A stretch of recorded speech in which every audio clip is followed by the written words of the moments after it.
የሰው ዕድሜው በዚህ ምድር ላይ የሚኖረው ማለት 70 ነው አለ።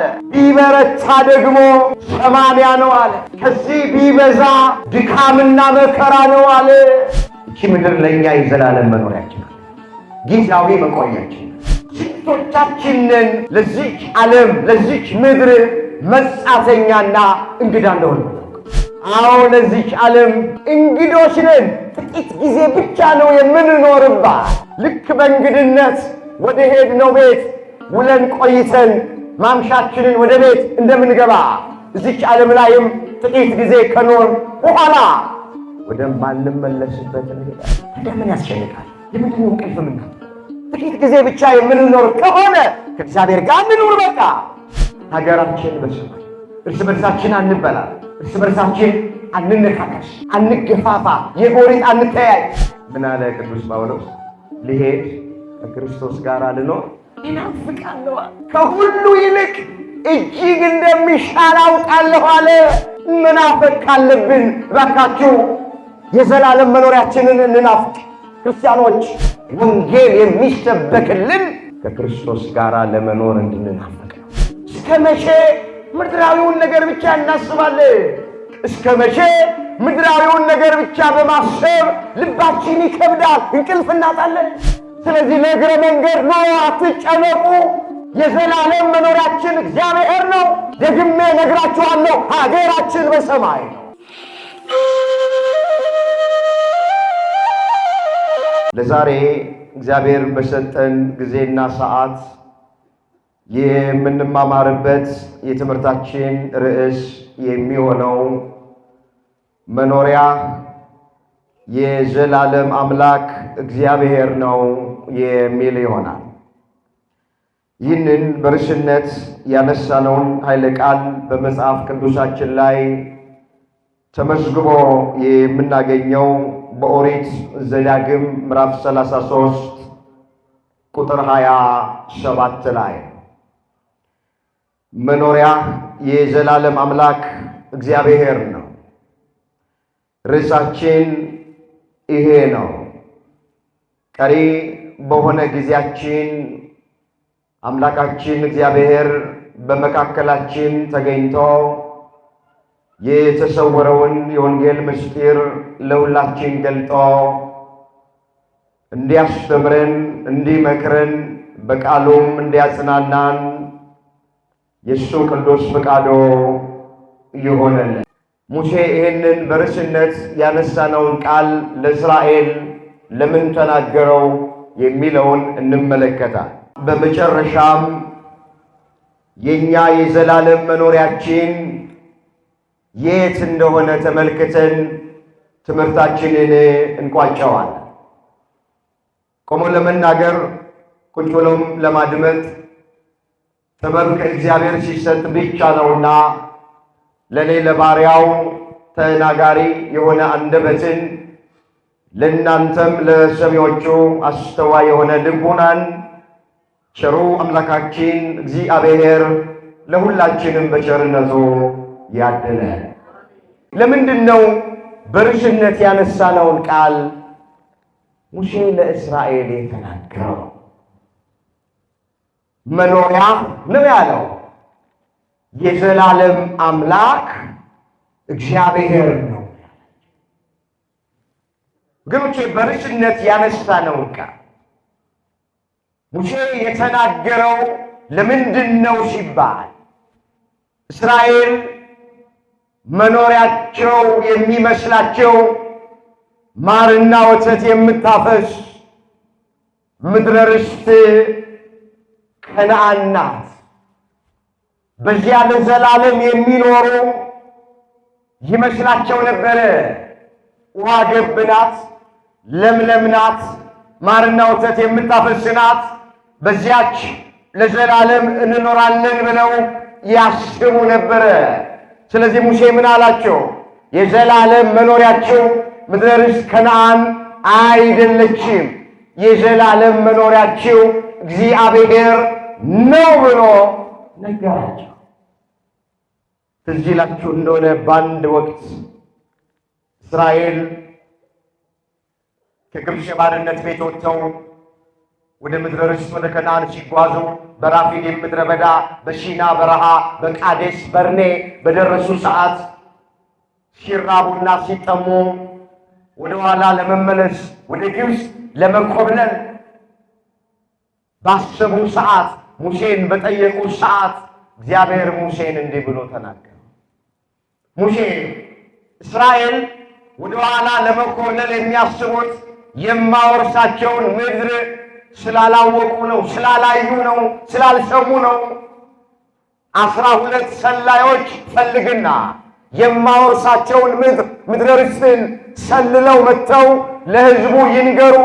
ያን ጊዜ ፈተና ቢገጥማቸው በጉዟቸው፣ መከራ ቢገጥማቸው በጉዟቸው የሚወርሱትን ምድር ያወቁ እንደሆነ ስለ እሷ በደንብ የተረዱ እንደሆነ የጊዜውን መከራ አይሰቀቁትም፣ በጸጋ ይቀበሉታል ብሎ በ12ቱ ነገደ እስራኤል ቁጥር 12 ሰላዮችን ሙሴ መረጠ ይላል። ስንት ሰላዮች? ይህ ታሪክ በመጽሐፍ ላይ ተመዝግቧል።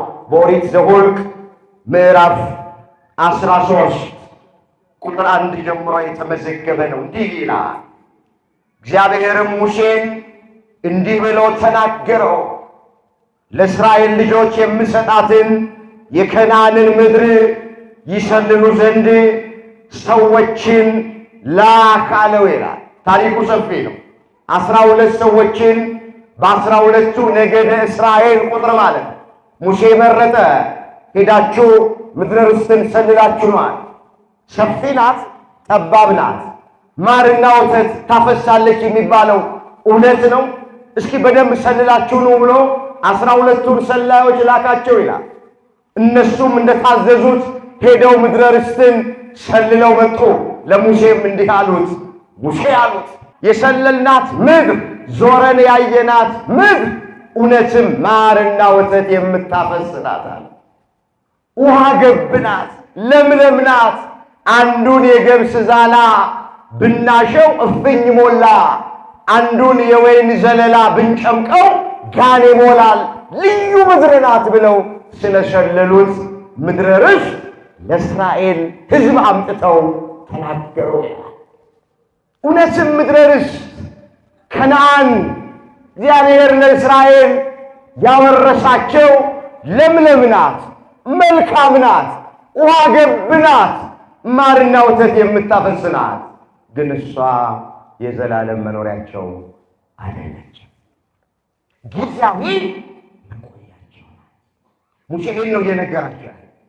በተለይ ይህንን በርዕስነት ያነሳነውን ቃል ሙሴ የተናገረው ከመሞቱ በፊት ለስንብት የተናገረው ቃል ነው።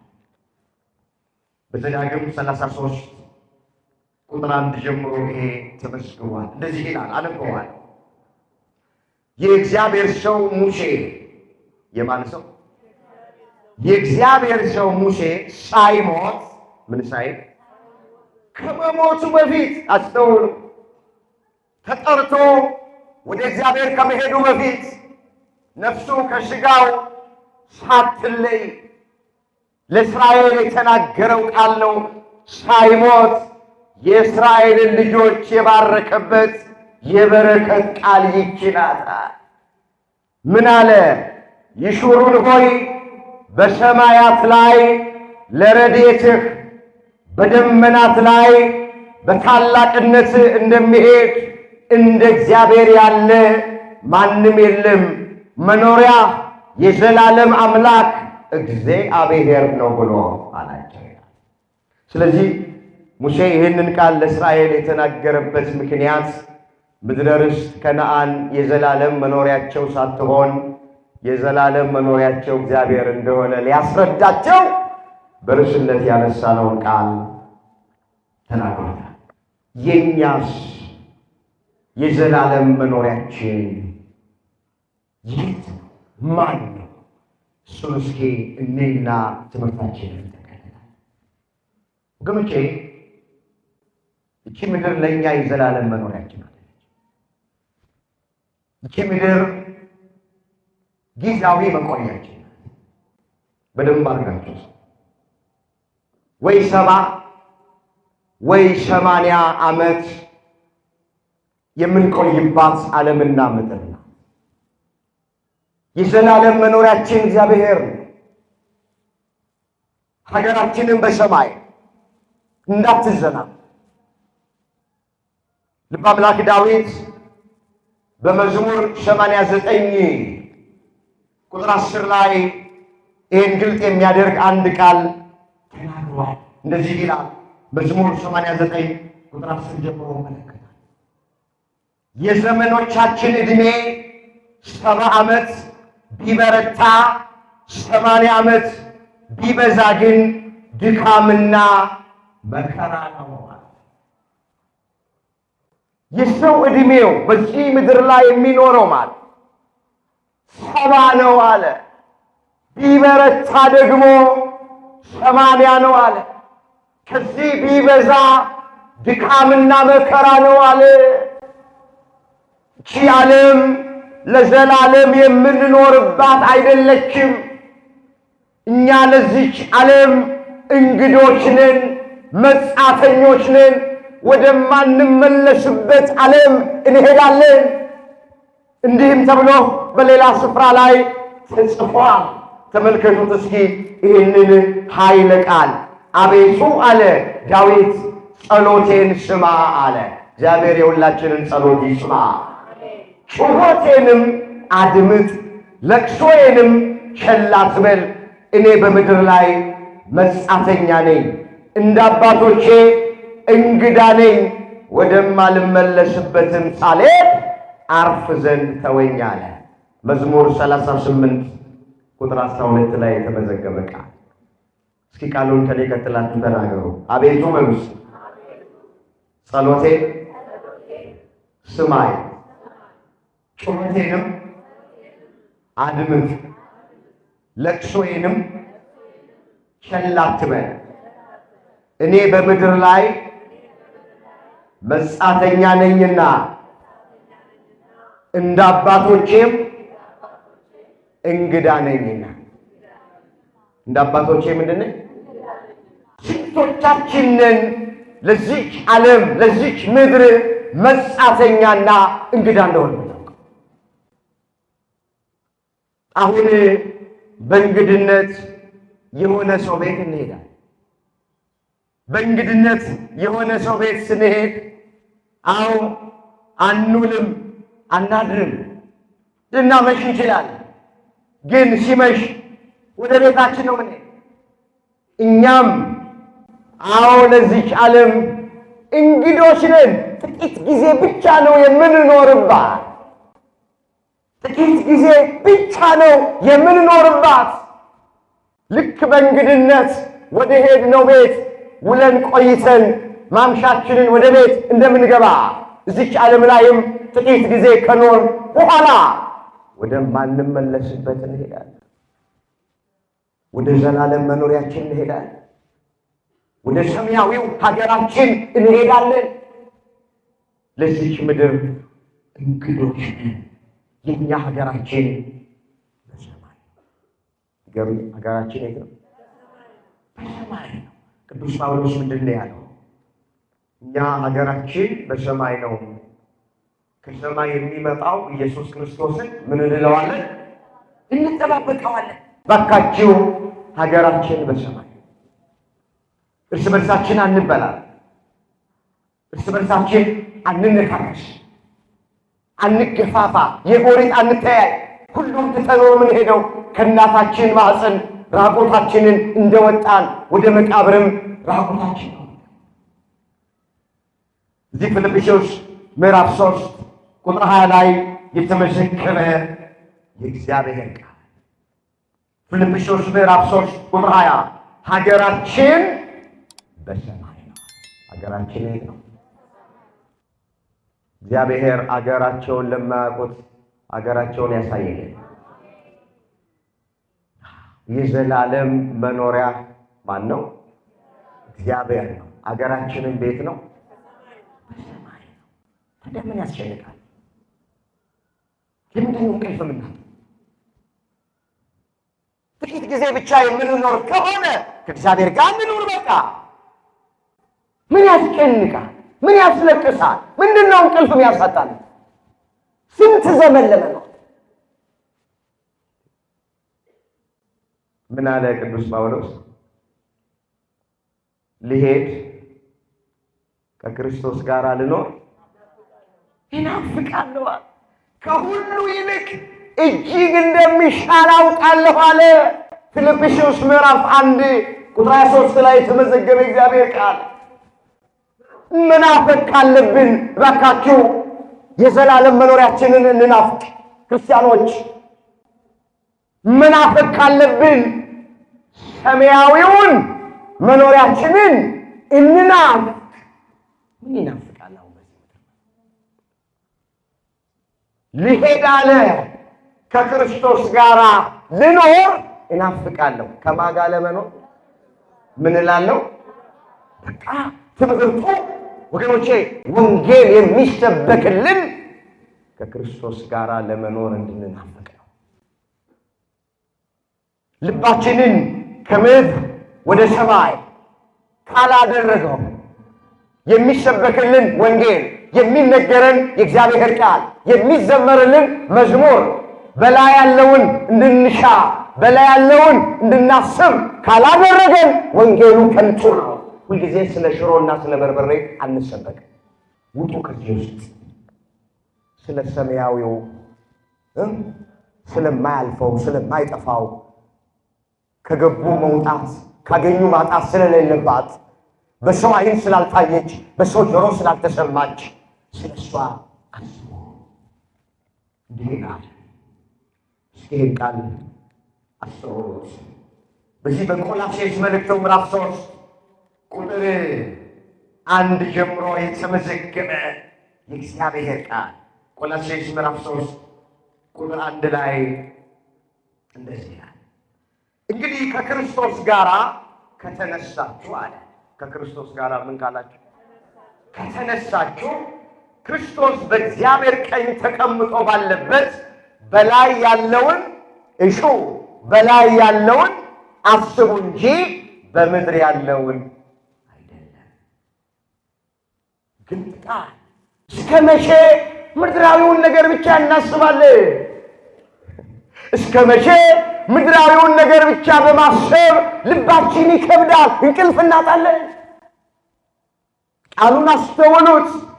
ከክርስቶስ ጋር ከተነሳችሁ አለ በእግዚአብሔር ቀኝ ተቀምጦ ባለበት በላይ ያለውን እሹ፣ በላይ ያለውን አስቡ እንጂ በምድር ያለውን ብቻ አይደለም ነው። ክርስትና ማለት ይሄ ነው። በቃ ከምድር ወደ ሰማይ መሄድ። ዳዊት ምንድን ነው ያለው? በልቡ የላይኛውን መንገድ የሚያስብ እሱ ምስጉን ነው አለ። እሱ ምንድን ነው? እዛ መዝሙር 83 ቁጥር 5 ላይ የተመዘገበ እግዚአብሔር ቃል በልቡ አለ የላይኛውን መንገድ የሚያስብ ሰው ምስጉን ነው አለ፣ ንዑድ ነው፣ ክቡር ነው ሲል። ስለዚህ ክርስቲያኖች ይሄ ድምፅ የሚሰማቸው እዚህ ምድር ላይ የምንኖረው ለጥቂት ጊዜ ነው። እግረ መንገድ ነው የምንኖረው። የዘላለም መኖሪያችን እግዚአብሔር ነው። አገራችንም ቤት ነው። አቤት አቤት! አገራችን ቤት ነው በሰማይ። ታዲያ ለእግረ መንገድ ኑሮ ለምን ትጨነቃላችሁ? በሚገባችሁ ቋንቋ አንድ ሰው ከአዲስ አበባ ተነስቶ ወደ አዋሳ ሄዳለ። ዝዋይ ላይ ሲደርስ ለምሳ አውቶቡስ ይቆምለት። ምሳ ይበላል፣ ሻይ ይጠጣል። በተሰጠው 30 ደቂቃ ማለት እየሄዱ ያሉት ወደ አዋሳ፣ ዝዋይ ላይ የቆሙት እግረ መንገዳቸው። የተሰጣቸው 30 ደቂቃ ሲያልቅ አውቶቡሱ ላይ ተሳፍረው ጉዞ ወደ አዋሳ ይሄዳል። በሚገባን ቋንቋ ይቺ ምድር ለኛ ዝዋያችን ናት፣ አዋሳችን በሰማይ ነው። ዝዋይ ላይ እግረ መንገድ ምሳ እንደተበላ ሻይ እንደተጠጣ በዝዋይ በተመሰለች በዚች ዓለም ላይ ስንኖር ትዳር እንይዛለን፣ ልጆች እንወልዳለን፣ ትምህርት እንማራለን፣ ንግድ እንነግዳለን፣ ቤት እንሰራለን፣ መኪና እንገዛለን፣ 2 እና 3 ዲግሪ ሊኖረን ይችላል። ሁሉም ነገር እግረ መንገድ ነው። ትተነው ነው የምንሄደው። ስለዚህ ለእግረ መንገድ ነው፣ አትጨነቁ። የዘላለም መኖሪያችን እግዚአብሔር ነው። ደግሜ ነግራችኋለሁ፣ ሀገራችን በሰማይ ነው። ተዘጋጅቷል። መኖሪያው በሰማይ ተዘጋጅቷል። ተመቸንም አልተመቸንም፣ ሞላልንም ጎደልንም፣ አዘንም ተደሰትንም፣ አገኘንም አጣንም ይችን ምድር ትተናት ላንመለስ እንሄዳለን። እውነት ከንቱ ነው ሁሉ ነገር። አሁን ከጠቢቡ ሶሎሞን በላይ የተመቸ ኑሮ ይኖራል? እንደ ሶሎሞን የሚጠጣበት መጠጫ የወርቅ፣ የሚተኛበት አልጋ የወርቅ፣ የሚበላበት ሳህን የወርቅ፣ ቤቱ ምድራዊ ገነት ይለዋል እዛ መጽሐፈ መክብብ ላይ። አበባው ያማረ፣ እንስሳቱ የሚያምሩ፣ ደግሞ አዝማሪዎች መሰንቆ የሚመቱ ሁሉ አሉ የሚያጫወቱት፣ እንዳይጨንቀው እንዳይደብተው ሁሉን አሟላ። መጨረሻ ግን ምን አለ? ከንቱ ከንቱ የከንቱ ከንቱ ሁሉ ከንቱ ነው፣ ንፋስን እንደመከተል ነው ብሎ ዘጋው። በድሎት በምቾት በቅንጦት የኖረው ሰው እኮ ነው። እንደ ሶሎሞን ማንም ሰው አልኖረም። እንደ ሶሎሞን ማንም ሰው አይኖርም። አንተ ሶሎሞን ከንቱ ነው ካለ እንዴት ከንቱ የሆነች ዓለም ለእኛ ምን ትጠቅመናል? መጽሐፈ መክብብ ምዕራፍ 1 ቁጥር 2 ጀምሮ አንብቦት። ከንቱ ከንቱ የከንቱ ከንቱ ሁሉም ከንቱ ነው አለ። አጣጥሞ አይቶ ዓለምን በደንብ አድርጎ አይቷታል። ስለዚህ በቤተ መንግስት ምንኖር 3,000 እና 5,000 ካሬ ላይ የተንጣለለ ቤት ሰርተን እንኖር። ግቢያችን ውስጥ 4 እና 5 መኪኖች እናቆም። በቀን 2-3 ጊዜ ልብሳችንን እንቀይር። የራበ የጣመውን እንብላ። ብዙ ገንዘብን ይኑረን። ሁሉ ከንቱ ነው። ሁሉ ምንድን ነው? እግዚአብሔር ጋር ትተነው ነው ምን ሄደው የዘላለም መኖሪያችን እግዚአብሔር ነው። ሀገራችን በሰማይ። ስለዚህ ባካችሁ በሰው ዓይን ያልታየች በሰው ጆሮ ያልተሰማች ምድር ሀገር እግዚአብሔር አዘጋጅቶልናል። እሷን ለመውረስ እናፍቅ። አንደኛ ቆሮንቶስ ምዕራፍ 2 ቁጥር 9 ላይ እንደዚህ ይላል፣ ነገር ግን አለ ዓይን ያላየችው ጆሮ ያልሰማችው በሰው ልብ ያልታሰበ እግዚአብሔር ለሚወዱት ያዘጋጀው ተብሎ እንደተጻፈ እንዲሆን እናገራለን። በሰው ዓይን ያልታየች በሰው ጆሮ ያልተሰማች ገነት ናት፣ ኋላ መንግሥተ ሰማያት ናት። እግዚአብሔር እሷን አዘጋጅቶታል። ለዛ ክብር እግዚአብሔር ሁላችንን ያብቃ። እሱን መናፈቅ ነው፣ እሱን ማሰብ ነው። እግዚአብሔር ለዛ ክብር እንዲያበቃን እንጂ በምድር ያለው ነገር በሙሉ አላፊ ነው፣ ጠፊ ነው። በሌላም ስፍራ ላይ ናፍቆታችን መሆን ያለባት ሰማያዊቷ ርስት መንግሥተ ሰማያት እንደሆነች ቅዱስ ጳውሎስ በቆሮንቶስ ለሚገኙት ክርስቲያኖች እንዲህ ብሎ ጽፎላቸዋል። ሁለተኛ ቆሮንቶስ ምዕራፍ 5 ቁጥር 1 ጀምሮ ተመልከቱ። ወደዚህ ይላል፣ ድንኳን የሚሆን ምድራዊ መኖሪያችን ቢፈርስ በሰማይ ያለ በእጅ ያልተሰራ የዘላለም ቤት የሚሆን ከእግዚአብሔር የተሰራ ሕንፃ እንዳለን እናውቃለን። በዚያ ውስጥ በእውነት እንቃትታለንና ከሰማይ የሚሆነው መኖሪያችን እንድንለብስ እንናፍቃለናል። ምን እንላለን? ከሰማይ የሚሆነውን መኖሪያችንን እንድንለብስ እንድንወርስ ሲል ነው። እንናፍቃለን። በቃ መናፈቅ እሱ በሰማይ ያለውን እግዚአብሔር ያዘጋጀውን መኖሪያ እንዲያወርሰን መናፈቅ። እግዚአብሔር ለዛ ክብር ሁላችንን ያህል ገፋኸኝ ገፋሽ የሌለበት ረሃብ ጥም የሌለበት እርዛት የሌለበት ወገኖቼ ዘረኝነት የሌለበት በሰማይ ያለውን መኖሪያችንን እንናፍቃለን አለ። በምድር ግን ድንኳን የሚሆን መኖሪያችን ቢፈርስ በሰው እጅ ያልተሰራ በሰማይ መኖሪያ አለን አለ። ተዘጋጅቷል መኖሪያው፣ ተዘጋጅቷል መኖሪያው።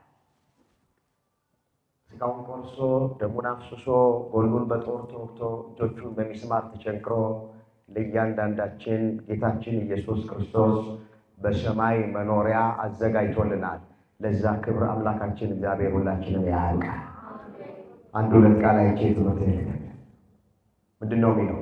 ልባችሁ አይታወክ፣ በእግዚአብሔር እመኑ፣ በእኔም ደግሞ እመኑ አለና በአባቴ ቤት ብዙ መኖሪያ አለ።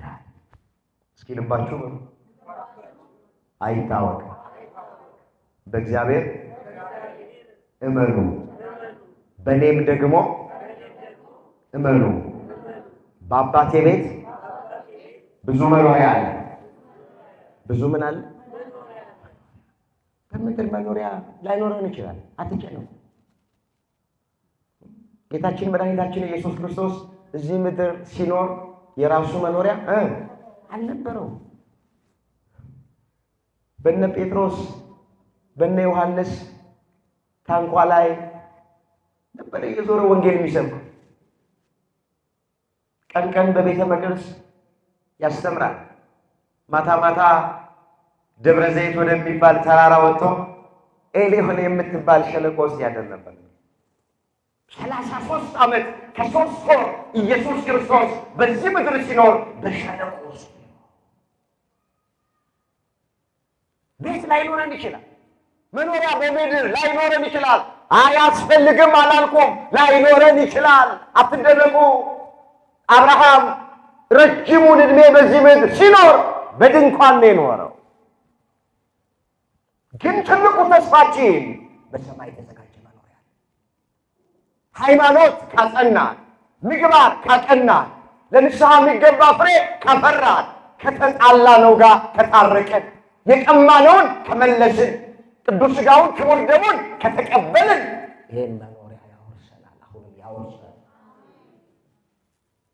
ልባችሁ አይታወክ አለ፣ በእግዚአብሔር እመኑ አለ፣ በእኔም እመኑ አለ ኢየሱስ ክርስቶስ።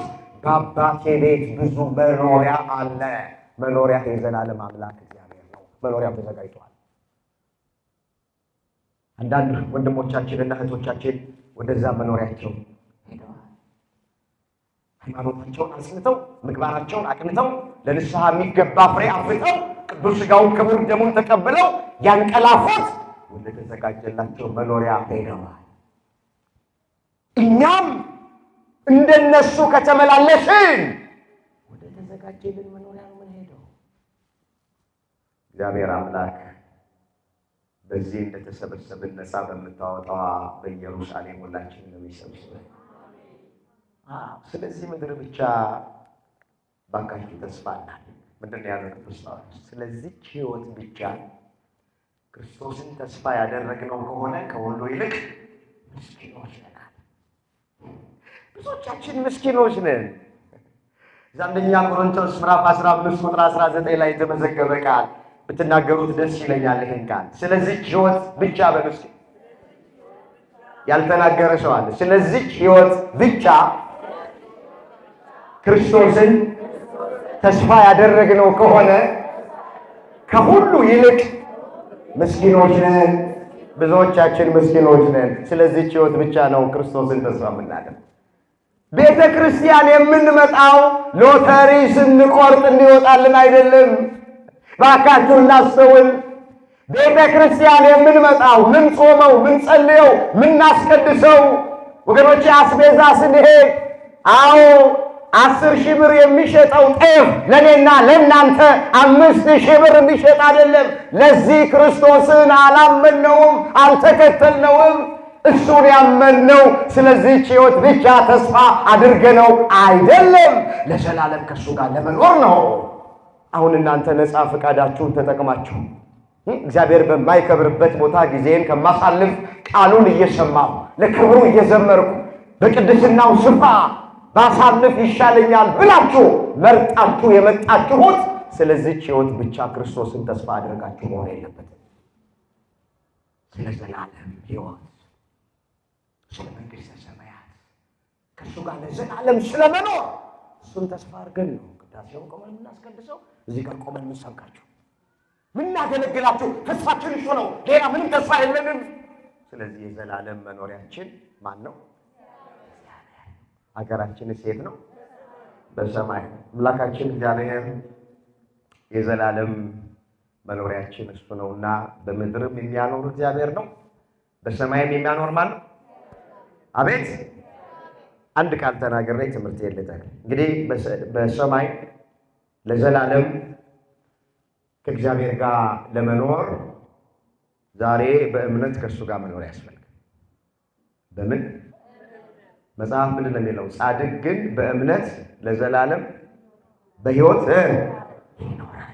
ዕንባቆም 2:4 ላይ የተመዘገበ የእግዚአብሔር ቃል ትንቢተ ዕንባቆም ምዕራፍ 2:4 ጻድቅ ግን በእምነቱ በሕይወት ይኖራል። እስኪ ጻድቅ ግን በእምነቱ በሕይወት ይኖራል።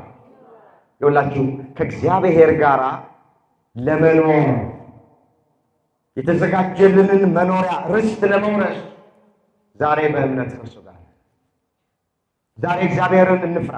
በእንግድነታችሁ ወራት እግዚአብሔርን ፍሩ ተብሎ ስለተጻፈ እንፍራው፣ እሱን እንመነው፣ እሱን አምነነውም ብንሞት ሞትን አይባልም፣ አረፍን ነው የሚባለው። ሕይወት ወደ ተሻለው ስፍራ ነው የምንሄደውና እግዚአብሔር ሁላችንን ለዛ ክብር በቸርነቱ ያብቃል።